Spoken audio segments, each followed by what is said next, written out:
Sumabog sa tawa si Ricky Morales. Hindi iyong magalang na tawa, kundi iyong malakas at mapanuyang tawa na malinaw na nagsasabing, hindi ako makapaniwalang may kaharap akong ganito kawalang alam. Umaga noon ng Martes, Marso 15, 2011,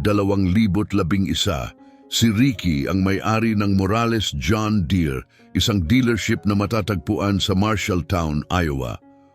Mula pa noong 1980, ginawa niya itong pinakamalaking dealership sa buong county, kumikita ng milyon-milyon sa pagbebenta ng mga kagamitan taon-taon. Sanay siyang manalo, may kumpiyansa, matagumpay, at sa sandaling iyon halatang aliw na aliw siya. Sa tapat niya ay nakatayo si Jimmy Soriano, isang 67 taong gulang na lalaki na ang pananamit ay parang kagagaling lang sa isang maalikabok na kamalig. Ang kanyang lumang work boots ay balot ng putik. Ang kupas niyang Carhartt jacket ay may mantsa ng grasa at ang kanyang maong ay may ilang tahi at tagpi. Alam ni Ricky na si Jimmy ay isang magsasaka mula sa timog ng bayan, pero iyon lang halos ang alam niya. Hindi pamilyar ang mukha ni Jimmy, bihira siyang pumunta sa dealership, marahil isang beses lang kada ilang taon para bumili ng piyesa.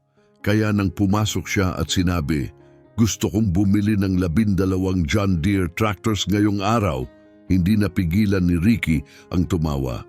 12 ngayon mismo? Tanong ni Ricky habang tumatawa. Alam mo ba kung magkano ang halaga ng 12 tractors?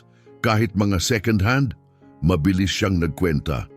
Sabihin na nating nasa 40,000 dolyar bawat isa sa average. Halos 500,000 dolyar yon. Kalmadong sumagot si Jimmy, mas malapit iyon sa 500,000 at 60,000 dolyar. Kailangan ko ng partikular na mga modelo. Unti-unting nawala ang ngiti ni Ricky. Napagtanto niyang seryoso si Jimmy at iyon ang mas lalong nagpatawa sa sitwasyon. Inisip ni Ricky na baka nawawala na sa katinuan ang matanda o dumaraan sa krisis. Jimmy, nirerespeto ko ang sigla mo, pero maging makatotohanan tayo, sabi ni Ricky. Bakit hindi mo sabihin kung ano talaga ang hinahanap mo? Kailangan ko ng 12 tractors, ulit ni Jimmy, habang naglalabas ng nakatiklop na papel mula sa bulsa at inilapag ito sa mesa. Binuksan ni Ricky at binasa ang listahan. 3 John Deere 4440S, 1,978 hanggang 1,982, 2464S, 1,979 hanggang 1,983, 3440S, 1,975 hanggang 1,979,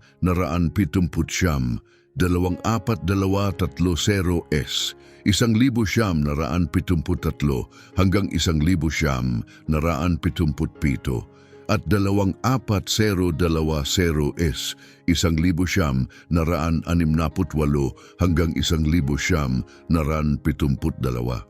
Tinaasan ni Ricky ang kilay. Hindi ito basta random na request. Lahat ng 12 ngayong araw, tanong niya. Kung meron kayo, sagot ni Jimmy. Umiling si Ricky. Hindi ako nagtatabi ng ganun karaming used tractors dito. Kailangan kong hanapin ang karamihan sa mga ito. Mayroon ka ba ngayon? Sandaling tumigil si Ricky. Mayroon siyang 24,400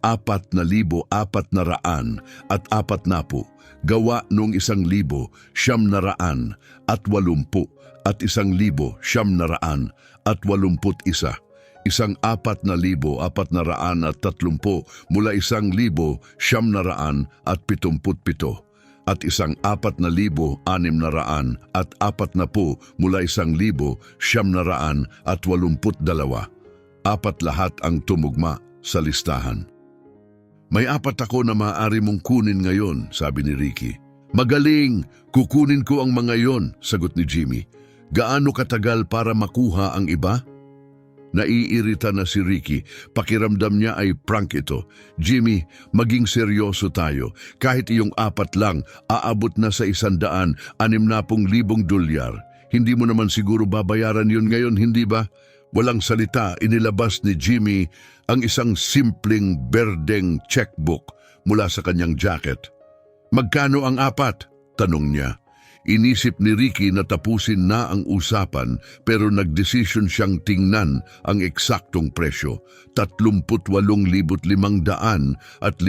dolyar para sa 1,980 at 84,440 41,200 dolyar para sa 1,980 1,440 30,400 dolyar para sa 1,900 at 77,430 at 47,900 dolyar para sa 1,900 at 82,460 at 40. Kabuuan, $162,400. Ibinigay niya ang halaga, inaasahang uurong si Jimmy. Pero sa halip, kalmado itong nagsulat ng tseke. Gagawin ko bang Morales John Deere ang payi? Tanong ni Jimmy. Seryoso ka? Gulat na sabi ni Ricky. Oo naman. Iniabot ni Jimmy ang pirmadong tseke, 162,400 dolyar mula sa kanyang account sa First National Bank of Marshalltown. Napatitig si Ricky. Kailangan kong i-verify ito, sabi niya. Sige lang, sagot ni Jimmy. Tumawag si Ricky sa bangko. Kinumpirma ng banker na papasok ang tseke, may 2,300,000 at 40,000 dolyar si Jimmy Soriano sa kanyang checking account. Dahan-dahang ibinaba ni Ricky ang telepono at tumingin kay Jimmy nang may bagong pagtingin. May mahigit 2,000,000 ka sa account mo. Oo, nabigla si Ricky. Gusto niyang itanong kung paano pero pinigilan niya ang sarili. Hindi iyon profesional. Ngumiti lamang si Jimmy. Tinanwanan mo ako kanina, sabi ni Jimmy. Kalmado ang boses. Inakala mong isa akong matandang tanga na hindi kayang bumili ng lawnmower, lalo na ng 12 tractors. Gusto mo bang malaman kung saan nanggaling ang pera? Oo, amin ni Ricky. Ipapaliwanag ko. Pero bago iyon, tapusin muna natin ito. Gusto kong maihatid ang 4 na tractor sa farm ko ngayong araw at gusto kong mahanap mo ang natitirang 8 sa loob ng 2 linggo. Kaya mo ba? Tumango si Ricky. Sa tingin ko. Pero ang natitirang 8 ay maaaring umabot pa sa 300,000 dolyar o higit pa. Ayos lang. Magbabayad ka ng buo upfront? Oo, cash ang bayad ko sa lahat ng 12. Mabilis ang takbo ng isip ni Ricky. 12 tractors na tig 45,000 dolyar, halos 500 at 40,000 dolyar iyon. Sa 25% profit margin, kikita siya ng humigit kumulang 100 at 35,000 dolyar sa isang deal lang. Ito ang magiging pinakamalaking benta ng kanyang karera. Pero bakit kailangan mo ng 12 tractors? Tanong ni Ricky sa wakas. Hindi ko kailangan, sabi ni Jimmy, para iyon sa ibang magsasaka. Ano ang ibig mong sabihin? Binibili ko ito para sa mga batang magsasaka na hindi kayang bumili ng tractors. Ibibigay ko o ibebenta sa kanila sa halaga lang, walang interes. Napakurap si Ricky. Ibinibigay mo ang $250,000 na halaga ng tractors? Halos ganun. Bakit? Umupo si Jimmy sa tapat ni Ricky at yumuko ng bahagya. Hayaan mong magkwento ako. Nagsimula ito noong 1978. Unti-unting nakita ni Ricky ang mas malaking larawan. Noong 1970, isang batang lalaki na nagngangalang Michael Tolentino, 26 na taong gulang lamang noon, ang dumalaw kay Jimmy. Pangarap ni Michael na maging magsasaka, ngunit tumanggi ang mga bangko na tulungan siya. Wala siyang credit history, wala siyang ari-arian na maaring gawing garantiya para sa utang. Walang gustong magbigay sa kanya ng pagkakataon. Nabalitaan niya na may mga tractor si Jimmy. Kaya nagtanong siya kung maaari siyang bumili ng isa. Pumayag si Jimmy at ibinenta sa kanya ang isang-1,976 na John Deere 4430 sa eksaktong presyong binayaran niya rito 6 na taon ang nakalipas, $12,000. Wala siyang kinita kahit 1 sentimo. Mas maganda pa, inalok niya ito ng payment plan. Nagbayad si Michael ng $1,000 bilang paunang bayad at pumayag sa buwanang hulog na $200 sa loob ng 5 taon. Walang interes. Napangiti si Jimmy habang inaalala iyon. Ginamit ni Michael ang traktor na iyon sa loob ng 8 taon. Nang matapos niyang bayaran ito noong 1,975, bumalik siya at bumili ng isa pa kay Jimmy sa parehong mabait na kasunduan. Pagsapit ng taong 2,000, napalawak ni Michael ang kanyang bukirin hanggang 640 acres. Hanggang ngayon, nagsasaka pa rin siya, gamit pa rin ang parehong tractors. Inulit ni Jimmy ang ganitong kabutihan ng 32 beses mula 1,900 at 70 hanggang 2,010. 12 ng batang magsasaka, marami sa kanila'y hindi kwalipikado sa anumang loan, ang nagkaroon ng pagkakataong magsimula dahil sa kanya. Ang ilan ay nakabayad ng cash, ngunit karamihan ay hulugan. Hindi kailanman naningil si Jimmy ng interes. Hindi rin siya kumita sa kagamitan. Ngunit may iba pang nangyari, bawat isang magsasakang tinulungan niya ay nagtagumpay at hindi nila nakalimutan ang taong tumulong sa kanila nang walang ibang gustong tumulong. Ikinuwento nila ito sa iba. Hindi nagtagal, mas marami pang batang magsasaka ang lumapit kay Jimmy. Naintriga si Ricky, ngunit sinusubukan pa ring unawain. Jimmy, tanong niya, paano naging $2.3 milyon ang laman ng checking account mo dahil sa pagtulong sa iba? Hindi iyon galing doon, sagot ni Jimmy. Ang pera ay galing sa lupa. Yumuko siya ng bahagya habang ang iba noong dekada 70 ay nalulubog sa utang para bumili ng makikinang na bagong kagamitan. Kabaligtaran ang ginawa ko. Umiwas ako sa utang. Ang tanging loan ko lang ay ang mortgage sa unang lupang binili ko. Natapos ko itong bayaran noong 1,981 dahil wala siyang buwanang bayarin sa utang at may tuloy-tuloy na kita.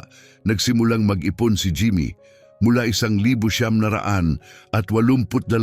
hanggang 1,975, bumili siya ng 11 bukirin sa auction. Buong bayad, walang loan. Sa average, nagbayad siya ng $840 bawat akre. Kabuang 1,680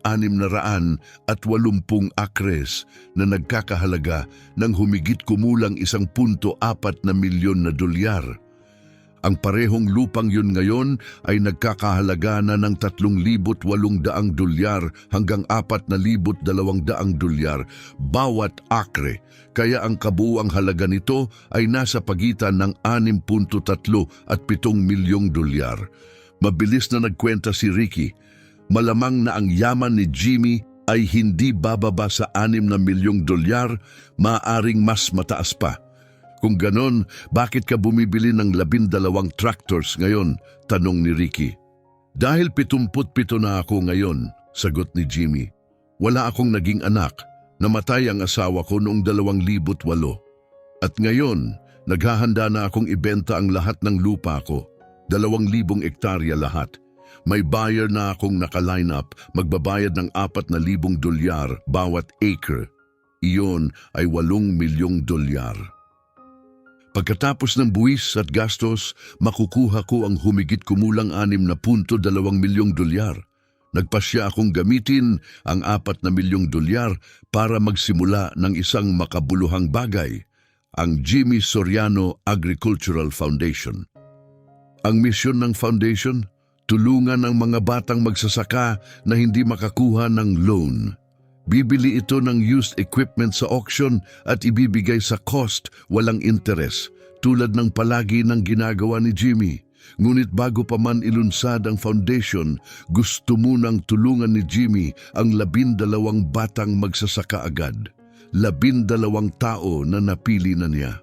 Mga taong handang magsikap, ngunit walang kakayahang bumili ng kagamitan. Binibili ko sila ng tractors, sabi ni Jimmy. Ang iba ibibigay ko ng libre. Ang iba ibebenta ko sa cost, hulugan na walang interes. Pero lahat ng 12 ay magkakaroon na sa wakas ng makinang kailangan nila para simulan ang buhay nila bilang magsasaka. Tumingin ng diretso si Jimmy kay Ricky. Nang pumasok ako, tinawanan mo ako. Nakita mo lang ang isang matandang lalaki na may putik ang bota at inakala mong hindi ko kayang bumili kahit ng lawnmower. Kaya ko ikinuwento ito.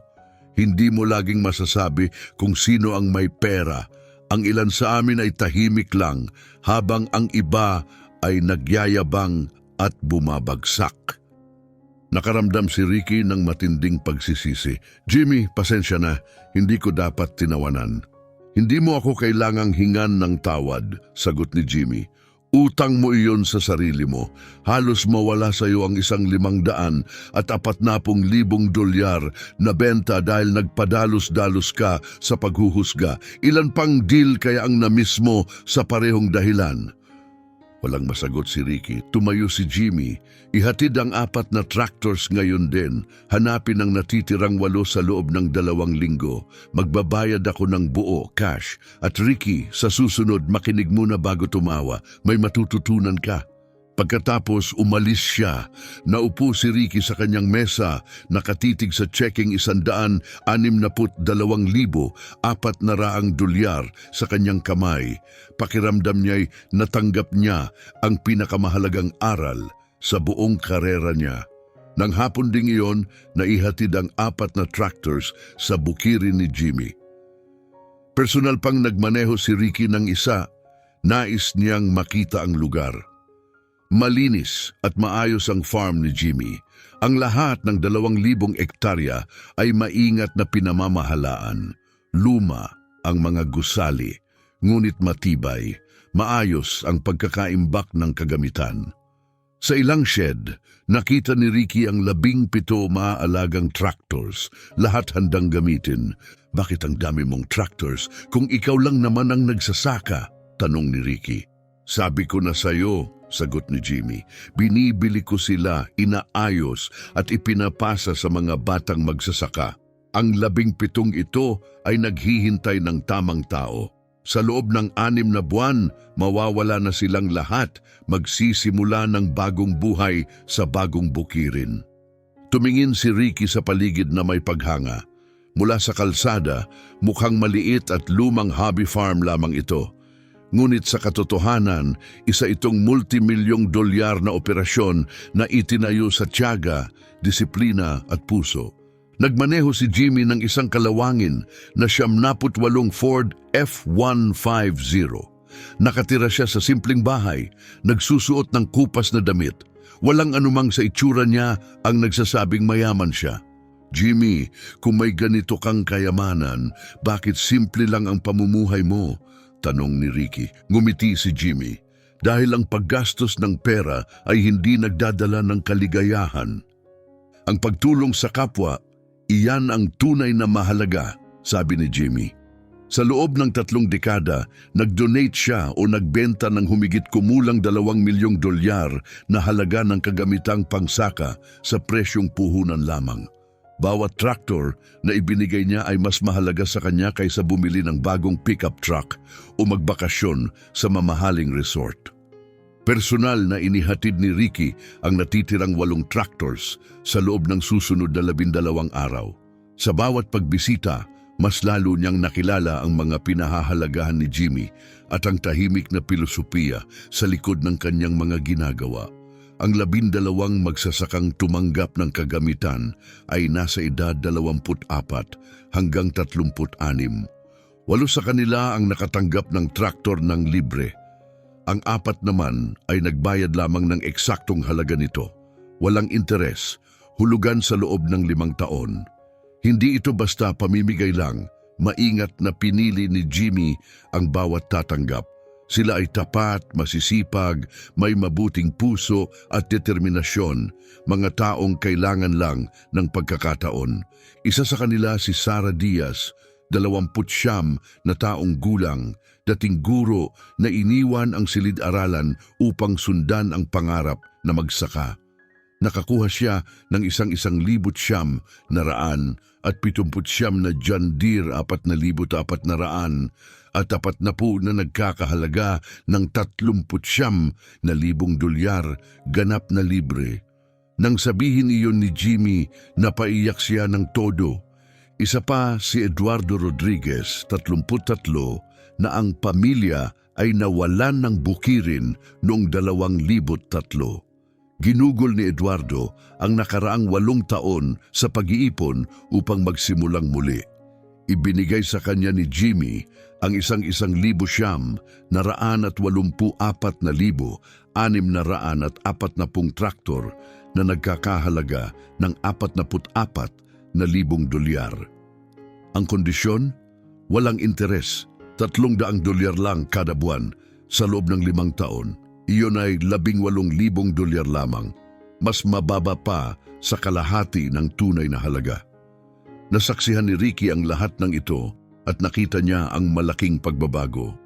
Hindi ito tulong para sa mga tamad. Ito ay lifeline para sa mga ambisyosong tao na hindi lang talaga nabibigyan ng pagkakataon. Ang huling delivery ay nangyari nung unang bahagi ng Abril 2011. Isa itong 1,100 na raan at 82,400 at 40 para kay Michael Tolentino, ang parehong binatang tinulungan ni Jimmy mahigit 20 taon na ang nakalipas. Ngayon si Michael ay may 600 at 40 acres na at matagumpay. Naging mentor na rin siya, handang gabayan ng susunod na henerasyon ng mga magsasaka. Regalo ito, sabi ni Jimmy sa kanya. Wala kang utang sa akin. Binayaran mo ako sa pamamagitan ng tagumpay mo. Ngayon, ikaw naman ang tumulong sa 12 ito, gaya ng pagtulong ko sa iyo. Tinanggap ni Michael ang susi nang may matinding pasasalamat. Kalaunan, tinanong ni Ricky si Jimmy, ano ang mangyayari sa foundation mo kapag wala ka na? Ipinaliwanag ni Jimmy, nag-set up ako ng Board of Trustees. Ang Jimmy Soriano Agricultural Foundation ay magsisimula sa 4 na milyong dolyar na endowment. Kung maingat itong i-invest, magdadala ito ng humigit kumulang 160,000 dolyar kada taon. Sapat iyon upang makatulong sa 3 o 4 na batang magsasaka taon-taon habang buhay. Kahit wala na ako, may makakatanggap pa rin ng mga gamit na kailangan nila. Lubos na naantig si Ricky. Jimmy, 32 taon na akong nasa negosyong ito at wala pa akong nakilalang katulad mo. Dahil karamihan sa mayayaman ay gusto nilang mapansin sila, sagot ni Jimmy. Hindi ako interesado sa pagpapakitang gilas. Interesado ako sa paggawa ng pagbabago. Opisyal na inilunsad ang Jimmy Soriano Agricultural Foundation noong Agosto 2011. Pagsapit ng 2024, 13 taon pagkatapos, nakatulong na ito sa 47 batang magsasaka na makapagsimula. Lumago ang endowment hanggang 6.2 milyon dolyar dahil sa matalinong investments at mga donasyon mula sa mga taong na-inspire sa misyon ni Jimmy. Pumanaw si Jimmy noong Enero 2019 sa edad na 85. Mahigit 300 tao ang dumalo sa kanyang libing. Kasama rito ang 84 na magsasaka mula sa 5 estado, mga taong personal niyang natulungan. Ibinahagi nila ang mga kwento kung paano binago ni Jimmy ang kanilang buhay. Nagbigay ng talumpati si Sara Diaz, ang gurong naging magsasaka. Binigyan ako ni Jimmy ng traktor, na nagkakahalaga ng 40,000 dolyar, sabi niya. Pero higit doon, binigyan niya ako ng paniniwala, paniniwalang kaya kong maging magsasaka. Ang paniniwalang iyon ay naging 380 ektarya na pag-aari ko ngayon walang utang.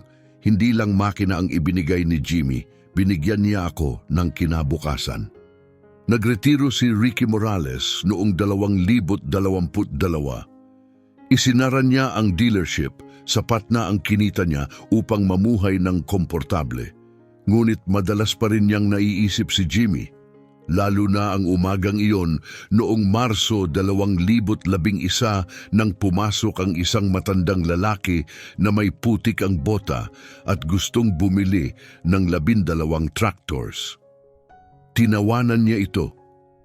Mas marami akong natutunan kay Jimmy sa loob ng 15 minuto kaysa sa 30 taon ng pagbebenta ng kagamitan, amin ni Ricky noong 2023. Ipinakita niya sa akin na ang tunay na yaman ay hindi tungkol sa pagpapakitang gilas. Ito ay tungkol sa ginagawa mo para sa iba. Sa mga araw na ito, voluntaryo si Ricky sa Jimmy Soriano Foundation. Tinutulungan niyang hanapin ang mga batang magsasakang nangangailangan ng tulong.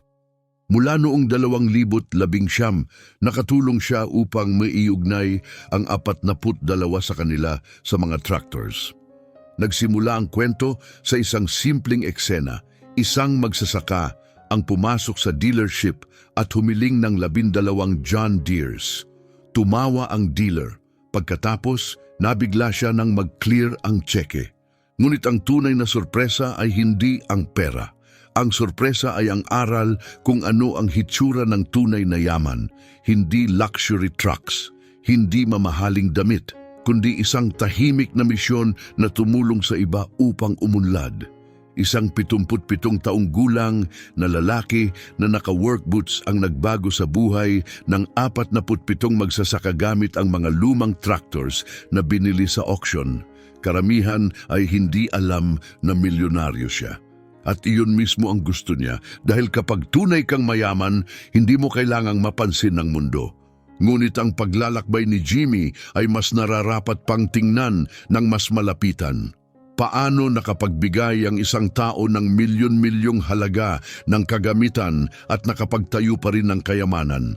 Ang sagot, disiplina, pasensya at perpektong timing. Ipinanganak si Jimmy noong 1934. Lumaki siya sa Bukirin noong huling taon ng Great Depression. Noong 1939, bata pa lang siya, nawalan ng Bukirin ang kanyang pamilya dahil sa utang.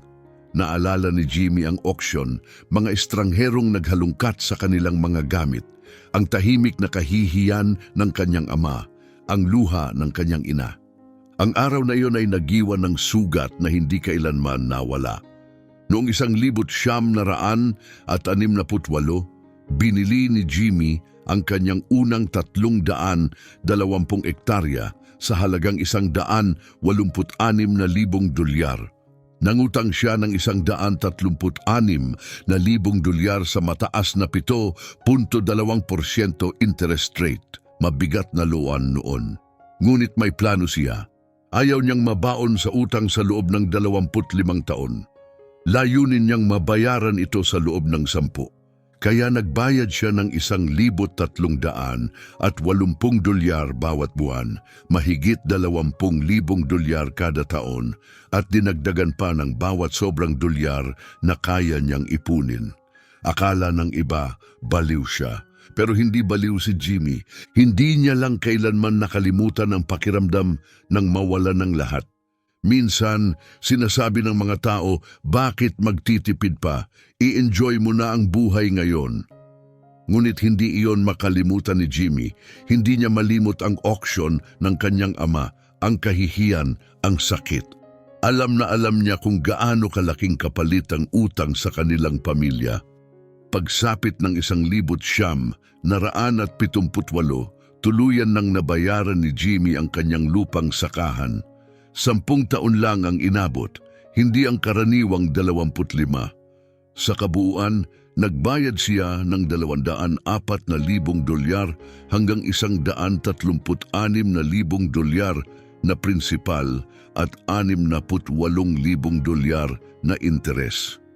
Kung kinuha niya ang normal na 25 taon, ang parehong lupa sana ay nagkakahalaga ng 204,000 dolyar sa prinsipal at dagdag na 176,000 dolyar sa interes.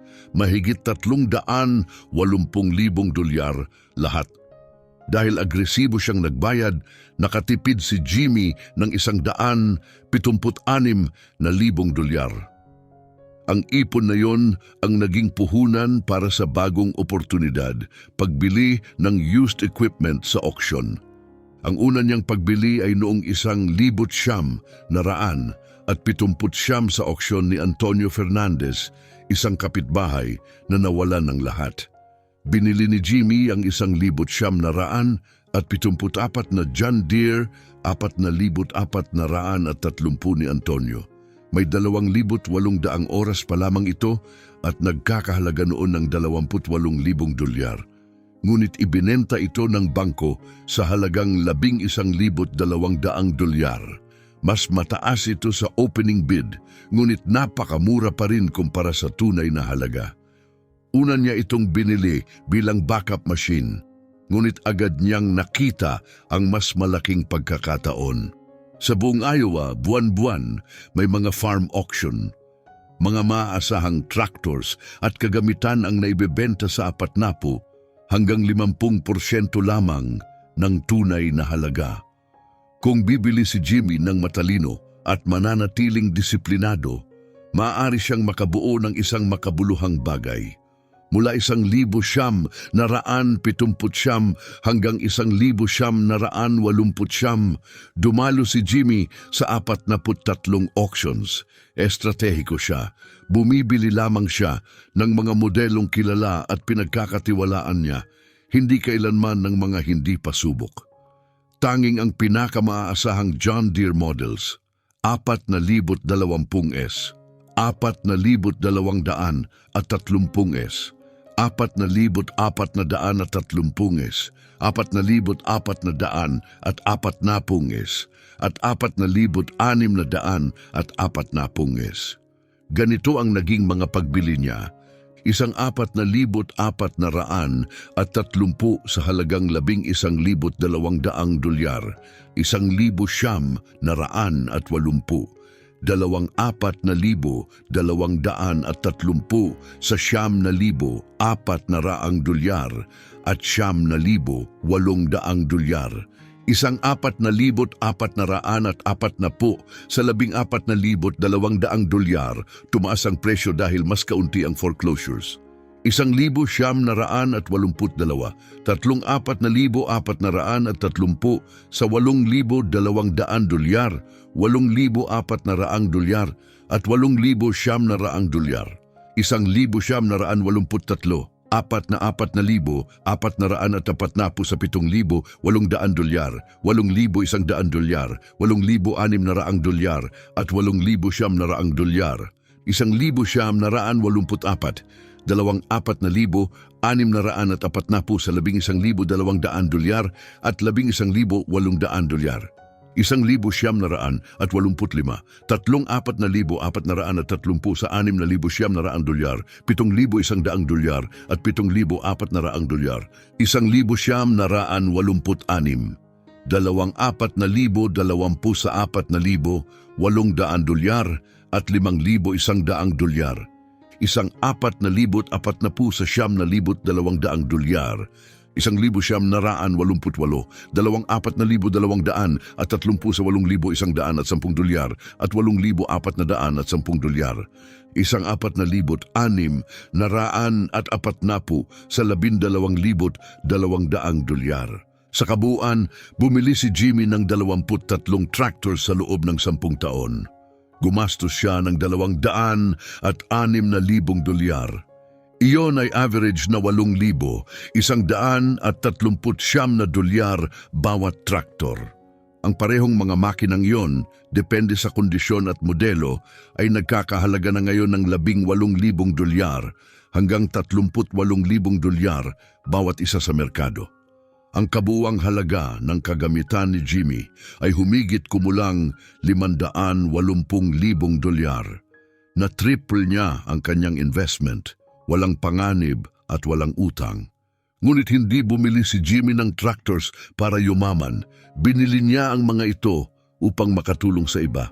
Mula 1,900 at 70 hanggang 2,010, ipinamahagi o ibinenta niya ang 32 sa mga tractors na iyon sa mga batang magsasaka. Tingnan natin ang ilang halimbawa. Michael Tolentino, 1990. Ibinenta ni Jimmy sa kanya ang 1,100 at 76,400 at 30 na binili niya sa halagang 8,400 dolyar. Gumastos siya ng 3,200 dolyar para sa repairs, bagong gulong, engine rebuild at hydraulic work.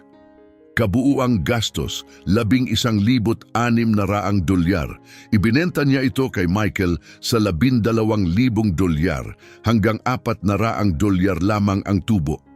Ang terms, 1,000 dolyar down tapos 200 dolyar kada buwan sa loob ng 5 taon. Walang interes. Si Michael ay nagsasaka noon ng 180 rented acres part-time habang nagtatrabaho sa pabrika.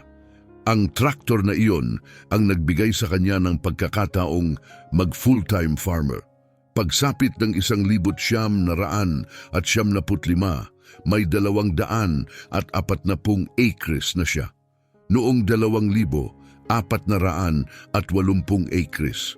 Noong 2010, 640 acres na all paid off. Tinatayang net worth, humigit kumulang 2.8 milyon dolyar. Mas mahalaga pa, nagsimula na rin siyang mag-mentor sa iba.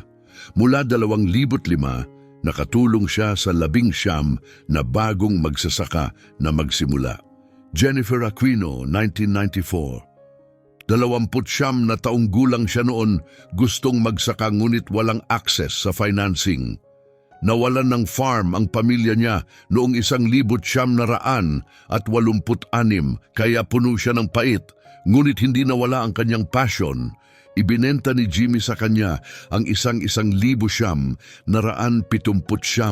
4,230 na binili niya noong 1,180 sa 9,800 dolyar.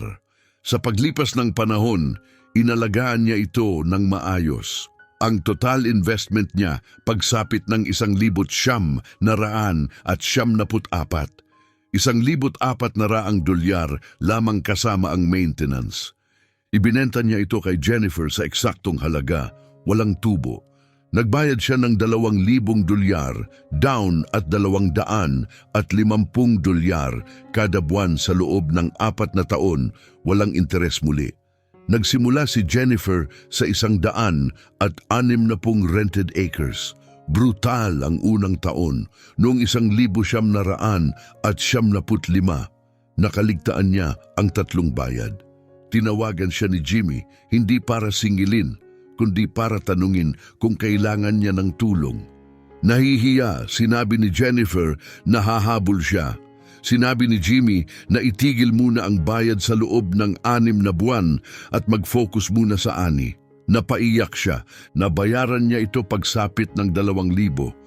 6 na taon imbes na 4, pero natapos niya lahat. Noong 2010, may 320 hektarya na siya. Noong 2020, umabot sa 560 hektarya. Net worth? Ikinokta $1 billion. At tulad ni Michael, nagbayad din siya pabalik sa pamamagitan ng pagtulong sa iba. Nagmentor siya ng 12 kabataang babae sa agrikultura at minsan ay nag-cosign pa ng loans. Eduardo Rodriguez, 1997, 23 taong gulang lamang siya noon. Nawalan ng farm ang pamilya niya noong 1973. Nakita niya ang ama niyang unti-unting nalunod sa hiya at katahimikan. Determinado siyang putulin ang siklo, nagtrabaho siya sa construction sa loob ng 5 taon, nag-ipon ng 18,000 dolyar. Ngunit kahit ganon, hindi pa rin sapat para bumili ng traktor. Kaya ibinigay na lang ni Jimmy ang isang 1,900 at 82 John Deere, 4,440 na nagkakahalaga ng 32,000 dolyar ang ibinigay kay Eduardo, ganap na libre. Minsan, bumabagsak ang mabubuting magsasaka dahil sa maling timing, sabi ni Jimmy. Ang ama mo ay isa doon, pero karapat-dapat kang magtagumpay nang walang bigat ng utang niya. Nabigla si Eduardo. Nagsimula siyang magsaka ng 200 rented acres. Nag-ipon ng lahat ng kaya niya. Noong 2,000, bumili siya ng 240 acres sa 1,700 at 40 dolyar bawat acre. Pagsapit ng 2,008, lumawak ito hanggang 480 hektarya. Noong 2011, bumalik si Eduardo kay Jimmy, dala ang alok. Gusto kong bayaran ang traktor. Kaya ko na ngayon. Hayaan mong ibigay ko ang buong 32,000 dolyar. Tumanggi si Jimmy. Nabayaran mo na ako sa pamamagitan ng tagumpay mo. Ngunit nagpumilit si Eduardo. Nagkasundo sila sa kompromiso. Nag-donate siya ng 32,000 dolyar sa bagong tatag na Jimmy Soriano Agricultural Foundation. Ang donasyong iyon ang nagpondo ng kagamitan para sa 3 pangbatang magsasaka. Ang ganitong mga kwento ay paulit-ulit na nangyari. 32 beses mula 1,900 at 70 hanggang 2,010. Tinulungan ni Jimmy ang 12-dosenang magsasaka at marami sa kanila ay naging matagumpay at sila naman sa kanilang pagkakataon ay tumulong din sa iba. Nilikha nito ang tinatawag na ripple effect, isang kabutihang loob na patuloy na dumami at kumalat sa mga susunod na henerasyon. Ngunit ang tunay na yaman ni Jimmy ay hindi nabuo sa pagbebenta ng tractors. Nabuo ito sa lupa. Simple ngunit makapangyarihan ang kanyang paraan. Habang ang iba ay nangungutang upang lumawak sa panahon ng boom, si Jimmy ay nag-iipon at bumibili sa panahon ng bust. Noong 1,982, bumili siya ng 160 acres sa foreclosure auction sa halagang 720 dolyar bawat akre. Kabuuang halaga, 115,200 dolyar, cash.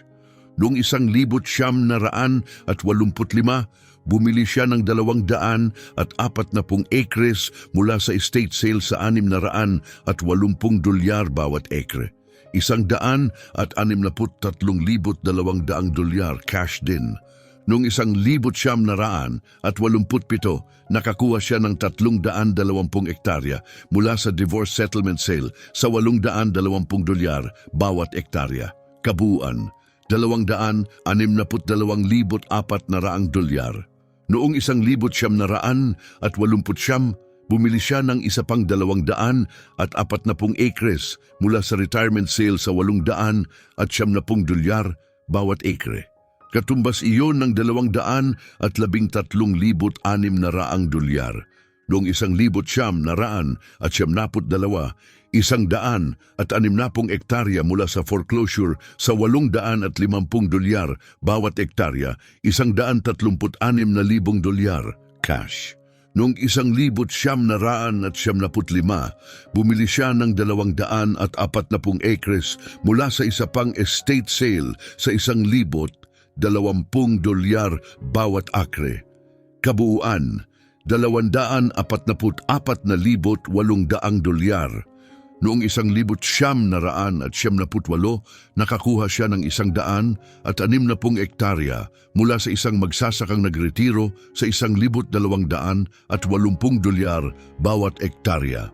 Kabuuan, 228,800 dolyar. At noong 2002, 160 hektarya pa mula sa foreclosure sa 1,120 dolyar bawat hektarya, nagkakahalaga ng 243,200 dolyar. Sa kabuuan, mula 1,982 hanggang 2,002, bumili si Jimmy ng 1,780 hektarya sa halagang 1.6 milyong dolyar, lahat ay bayad ng buo.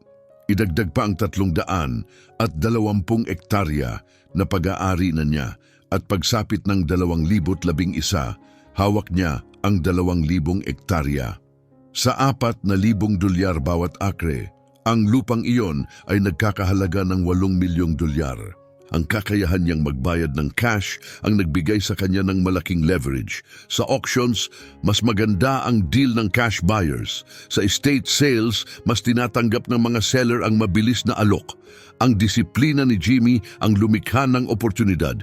Ngunit ang tunay na nagpaiba kay Jimmy ay kung paano niya piniling mamuhay. Hindi siya nagyabang ng pera, hindi siya kailanman bumili ng bagong truck, hindi nagbakasyon sa marangyang lugar at hindi nagtayo ng magarbong bahay. Nakatira siya sa parehong simpleng farmhouse na itinayo pa noong 1968. Nagmamaneho ng 1,978 F-150 na may 240,000 milya na ang tinakbo at nagsusuot ng work clothes mula sa farm store, hindi designer brands. Hindi malilimutan ni Ricky Morales ang araw na pumasok si Jimmy sa dealership niya noong Marso 2011. Sa loob ng 30 taon, hinuhusgahan ni Ricky ang mga customer base sa itsura. Bagong truck, siguradong successful. Lumang truck, malamang hirap. Makintab na bota, seryosong buyer. Maruming bota, maliit na magsasaka lang. Sinira ni Jimmy ang lahat ng palagay na iyon. Sa loob ng susunod na 3 buwan, naihatid ang 12 tractors na binili ni Jimmy sa mga magsasakang maingat niyang pinili. Bawat isa ay may sariling kwento. Si Sara Diaz, 29 na taong gulang, ay nakatanggap ng 1,900 at 79,400 at 40 na nagkakahalaga ng 39,000 dolyar, ganap na libre.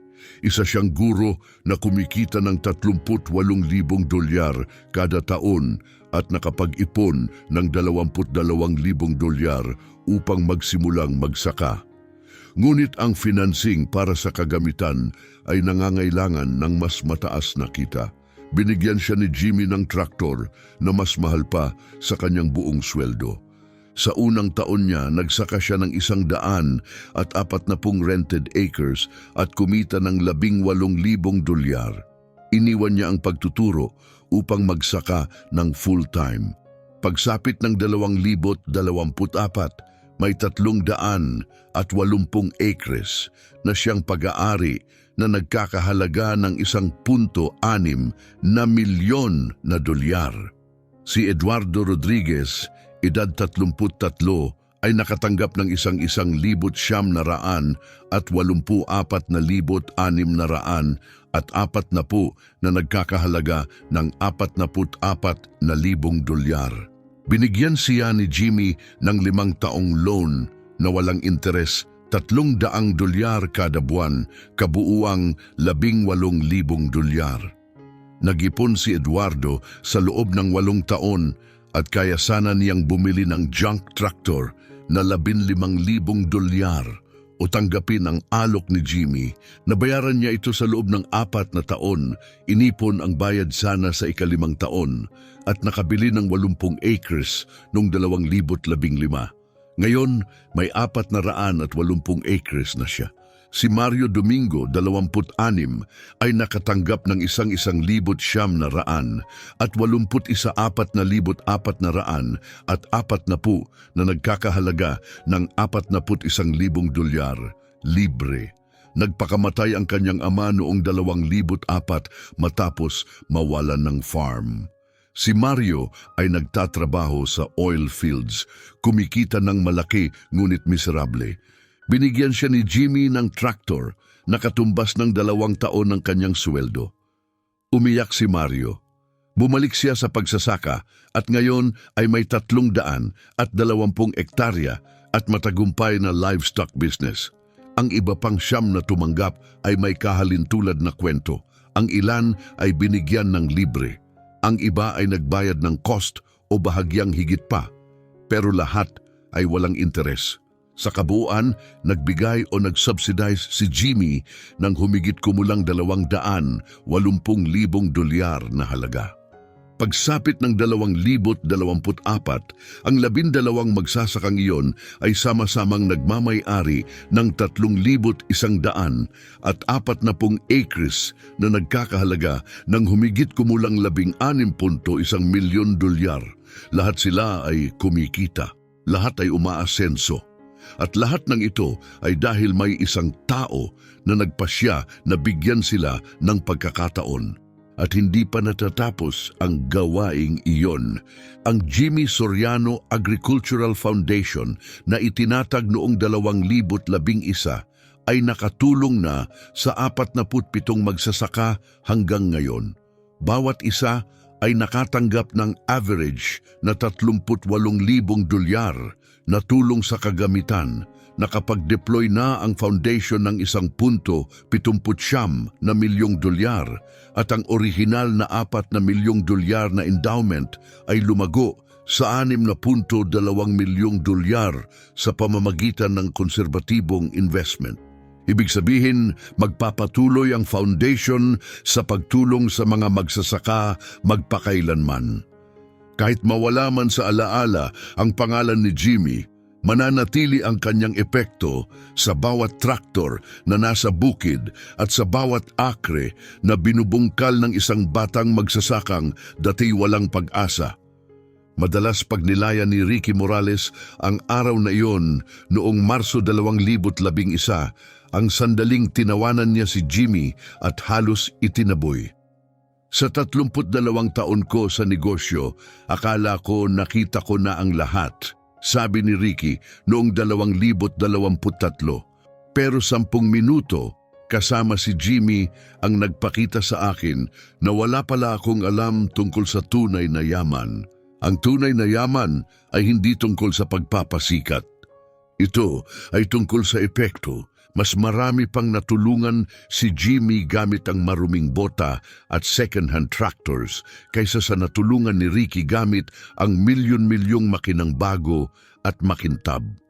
Ngayon, ibinabahagi ni Ricky ang kwento ni Jimmy sa bawat batang salesperson na sumasali sa dati niyang team. Huwag kailanman humusga base sa itsura, sinasabi niya.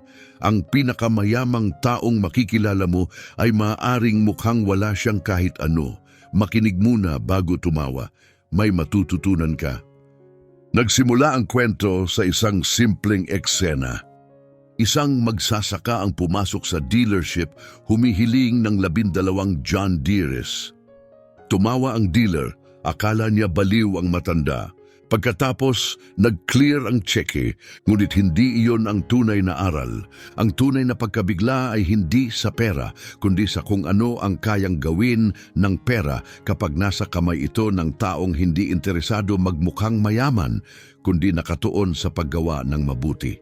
Pinatunayan ni Jimmy Soriano na ang $6 milyong sa kupas na bota ay kayang magbago ng mas maraming buhay kaysa $60 milyong sa designer suits.